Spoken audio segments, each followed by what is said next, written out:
আসসালামু আলাইকুম, কেমন আছেন সবাই? আশা করছি সবাই ভালো আছেন। আমিও আল্লাহর রহমতে অনেক ভালো আছি। তো আজকে আরেকটি নতুন রেসিপি নিয়ে চলে এসেছি। আসলে আজকে আমি দুপুরে কি কি রান্না করলাম, কি খেলাম, সেটাই আপনাদের সাথে শেয়ার করব। তো আমি গরুর মাংস রান্না করব, পোলাওয়ের সাথে আজকে কি কি রান্না করছি সেটাই আপনাদের সাথে শেয়ার করছি।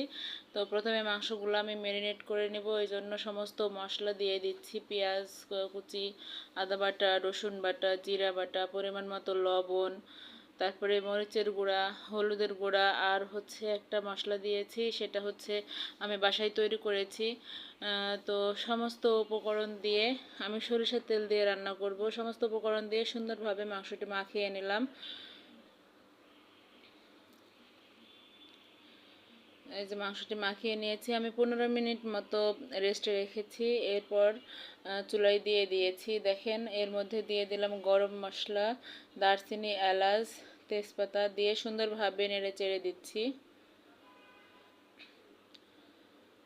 তো এরই মাঝে বলে রাখি, আমার চ্যানেলে আপনারা যদি নতুন হয়ে থাকেন অবশ্যই আমার চ্যানেলটি সাবস্ক্রাইব করে দিবেন, লাইক কমেন্ট শেয়ার করে দিবেন, পাশে থাকা বেল বাটনটি অন করে দিবেন যেন সমস্ত নতুন নতুন ভিডিও ছাড়ার সাথে সাথে নোটিফিকেশন আপনার ফোনে চলে যায়।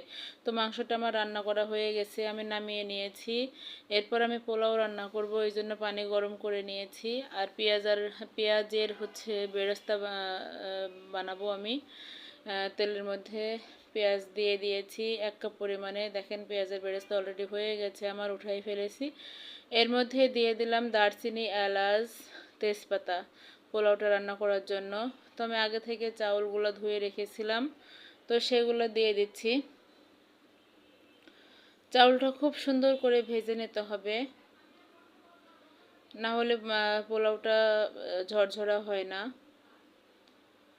তো আপনারা আমার এই রান্নাটি কেমন হলো, আজকে দুপুরের খাবারটা কেমন হলো আপনারা কমেন্টে জানাবেন। আপনাদের একটা লাইক, একটা কমেন্ট আসলে অনেক উৎসাহ দেয় আমাদের, আরও নতুন নতুন ভিডিও ছাড়ার জন্য উৎসাহ দেয়। আমরা একে অপরের পাশে থাকি, তাহলে আমরা অবশ্যই এগিয়ে যাব ইনশাআল্লাহ। এরপর আমি দিয়ে দিলাম সামান্য পরিমাণে লবণ আর সামান্য পরিমাণে চিনি। লবণ আর চিনি দিয়ে আমি আবারও সুন্দর করে ভেজে নিচ্ছি।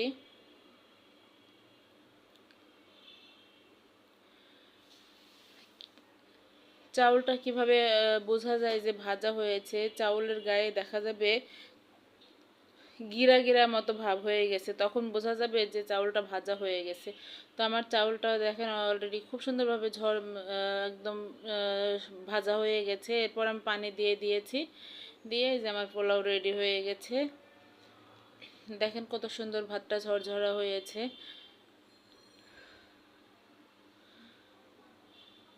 তো এতক্ষণ ধৈর্য ধরে আমার এই ভিডিওটি দেখার জন্য আপনাদেরকে অসংখ্য অসংখ্য ধন্যবাদ। আপনারা সবাই আমার পাশে থাকবেন, আমরা সবাই সবার পাশে থাকবো ইনশাআল্লাহ। তাহলে আমাদের একদিন অবশ্যই আমাদের চ্যানেলটা এগিয়ে যাবে। দেখেন কত সুন্দর কালার আসছে। তো রান্নাটা আমার হয়ে গেছে, কেমন হলো আপনারা কমেন্টে অবশ্যই জানাবেন।